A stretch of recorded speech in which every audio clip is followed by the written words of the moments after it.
వాస్తవానికి పెద్దిరెడ్డి అంటేనే చంద్రబాబు వర్సెస్ పెద్దిరెడ్డి అంటారు. చంద్రబాబు వర్సెస్ జగన్ అంటారు లేదు తెలియదు, కానీ ఆ ఏరియా మాత్రం చంద్రబాబు వర్సెస్ పెద్దిరెడ్డి. ఇప్పుడు జరిగిన యుద్ధం అలాగే చూడాలా, లేదంటే మిథున్ రెడ్డి మధ్యలో ఈ రాజకీయాల్లో బలవుతున్నారా? 20-25 ఏళ్ల తిరుగుబాటు అనుకోవాలి. వాస్తవంగా 40 ఏళ్ల నుంచి ఆయన అక్కడ పెద్దిరెడ్డి ఏకఛత్రాధిపత్యం అంతే. అవును. ఇంతకుముందు పొంగునూరుగా ఉన్న పక్కన ఉండేవాళ్ళు నియోజకవర్గం, తర్వాత యువతలకు వచ్చారు. అదే ఏరియా ఫ్రమ్ ద బిగినింగ్. ఈ 40 ఏళ్లలో ఏమైపోయిందంటే ప్రత్యర్థి అనేటువంటి వాళ్ళని నిలవనీయకుండా చేశారు. అది ముఖ్యమంత్రిగా ఉన్న కిరణ్ కుమార్ రెడ్డినైనా సరే ఆయన బతకనీల, ఆయన ఆధిపత్యం రానియకుండా చేశారు.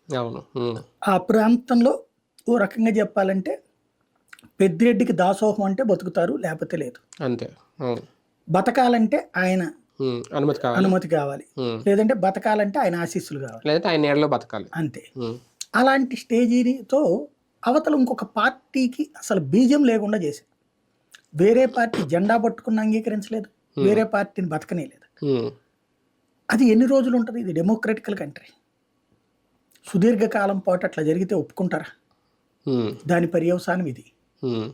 అక్కడ గ్రౌండ్ దాకా విషవృక్షాల్లాగా తయారైపోయినటువంటి మనుషుల మనస్తత్వాలు. పెద్దిరెడ్డి మనుషులు ఎంత అహంకారంగా ప్రవర్తిస్తారు అక్కడ అన్నటువంటి ఊరోళ్ళందరికీ తెలుసు.